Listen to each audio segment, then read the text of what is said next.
Hi friends, welcome to Aachi's Cookworld. ഞാൻ ഇന്ന് വളരെ വ്യത്യസ്തമായ ഒരു ചിക്കൻ ഫ്രൈ ആണ് തയ്യാറാക്കുന്നത്. കുറച്ച് കൂടുതൽ ഒരുപാട് മസാലകൾ ചേർത്തിട്ട് തയ്യാറാക്കുന്ന വളരെ ടേസ്റ്റി ആയിട്ടുള്ളൊരു ചിക്കൻ ഫ്രൈ ആണ്. അപ്പോൾ നമുക്ക് പെട്ടെന്ന് തന്നെ ആ വീഡിയോയിലോട്ട് പോകാം. അതിനു മുമ്പായിട്ട് എൻ്റെ ചാനൽ ഇതുവരെയും സബ്സ്ക്രൈബ് ചെയ്യാത്തവർ പ്ലീസ് സബ്സ്ക്രൈബ്, അതേപോലെ അതിൻ്റെ കൂടെയുള്ള നോട്ടിഫിക്കേഷൻ ബെല്ലും കൂടെ ക്ലിക്ക് ചെയ്യാൻ മറക്കണ്ട. അപ്പോൾ ചിക്കൻ മാരിനേറ്റ് ചെയ്യാൻ ആവശ്യമായിട്ട് ആദ്യം തന്നെ 4 ടേബിൾ സ്പൂൺ തൈര് എടുത്തിട്ടുണ്ട്. അധികം പുളിയില്ലാത്ത തൈരാണ് എടുത്തിരിക്കുന്നത്. അതിലേക്ക് 1.5 ടേബിൾ സ്പൂൺ കടലമാവ് ഇട്ട് കൊടുക്കാം.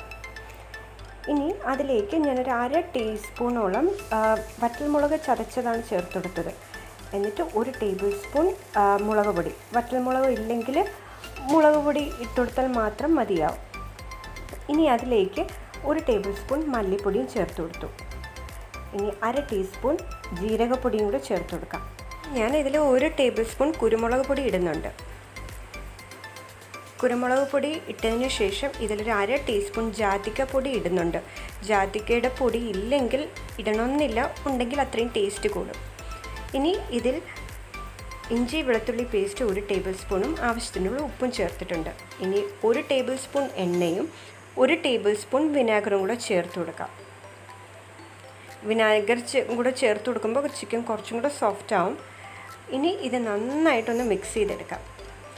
ഇത് മിക്സ് ചെയ്തെടുക്കുമ്പോഴത്തേക്കും ഉപ്പ് കുറവുണ്ടെന്ന് തോന്നുന്നുണ്ടെങ്കിൽ നിങ്ങൾക്ക് എത്രയാണോ ആവശ്യമുള്ള ഉപ്പ് അത് ചേർത്ത് കൊടുക്കാം. അതേപോലെ എരിവ് കുറവുണ്ടെന്ന് തോന്നുന്നെങ്കിലും എരിവും ചേർത്ത് കൊടുക്കാം.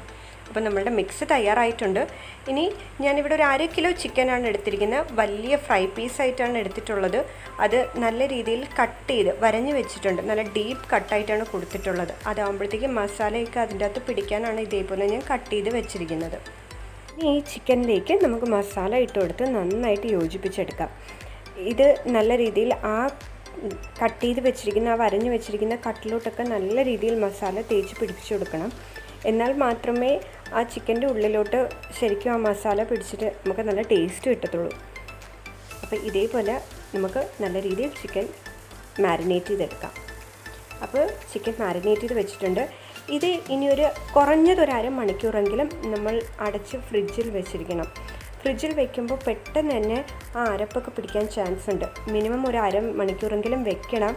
വെച്ചില്ലെങ്കിൽ ആ ടേസ്റ്റ് നമ്മൾ ഉദ്ദേശിക്കുന്ന പോലെ കിട്ടത്തില്ല. കൂടുതൽ ടൈം വെക്കാമെങ്കിൽ അത്രയും നല്ലത്.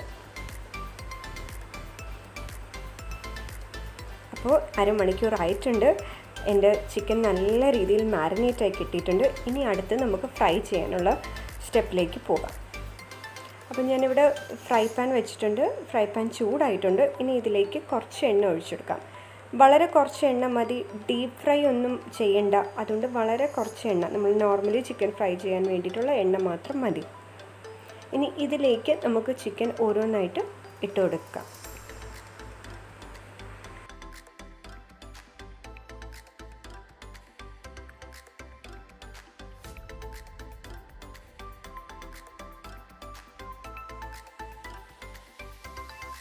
അപ്പോൾ ഇപ്പോൾ ഒരു 2 മിനിറ്റായി ചിക്കൻ ഞാൻ ഇട്ടിട്ട് ഇത് ഇനിയൊന്ന് തിരിച്ചിട്ട് കൊടുക്കാം. ഈ ചിക്കൻ ഫ്രൈ ചെയ്യുമ്പോൾ ഉള്ള പ്രത്യേകത എന്ന് പറയുന്നത് ഇടയ്ക്കിടയ്ക്ക് ചിക്കൻ തിരിച്ചും മറിച്ചും ഇട്ട് വേണം ഫ്രൈ ചെയ്തെടുക്കാൻ. നമ്മൾ നോർമലി ചിക്കൻ ഫ്രൈ ചെയ്യുമ്പോൾ ഒരു സൈഡ് നല്ല രീതിയിൽ മൂത്തിട്ടാണ് നമ്മൾ അടുത്ത സൈഡിലോട്ട് തിരിച്ചിടുന്നത്. പക്ഷേ ഇത് ചിക്കൻ ഫ്രൈ ചെയ്യുമ്പോൾ ഇടയ്ക്കിടയ്ക്ക് ഓരോ 2-3 മിനിറ്റ് കൂടുമ്പോൾ ഇതൊന്ന് തിരിച്ചിട്ട് വേണം ഫ്രൈ ചെയ്തെടുക്കാൻ. ഇല്ലെങ്കിൽ നമ്മൾ പുരട്ടി വെച്ചിരിക്കുന്ന ആ മസാല വല്ലാതെ അങ്ങ് കരിഞ്ഞു പോകും.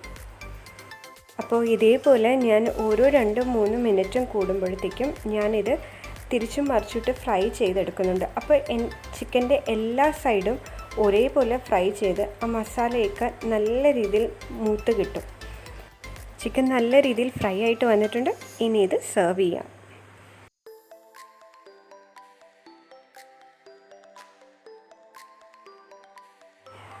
ചിക്കൻ ഫ്രൈ റെഡി ആയിട്ടുണ്ട്. ഇത് വളരെ സ്പെഷ്യലായിട്ടുള്ളൊരു ചിക്കൻ ഫ്രൈ ആണ്. നമ്മൾ നോർമലി ഫ്രൈ ചെയ്യുന്ന പോലെയല്ല, കുറച്ച് വ്യത്യാസമായിട്ടാണ്. ഇതിൽ ഞാൻ ജാതിക്കപ്പൊടി ചേർത്തിട്ടുണ്ട്. ജാതിക്കപ്പൊടിയുടെ ടേസ്റ്റ് വളരെ നല്ലതാണ് ഇതിൽ. അപ്പോൾ ഉണ്ടെങ്കിൽ അത് മാക്സിമം യൂസ് ചെയ്യാനായിട്ട് ഞാൻ സജസ്റ്റ് ചെയ്യും. അപ്പോൾ എൻ്റെ വീഡിയോ നിങ്ങൾക്ക് എല്ലാവർക്കും ഇഷ്ടപ്പെട്ടു കാണുമെന്ന് വിശ്വസിക്കുന്നു. ഇഷ്ടപ്പെട്ടെങ്കിൽ തീർച്ചയായിട്ടും ഈ വീഡിയോ ഒന്ന് ലൈക്ക് ചെയ്യുക.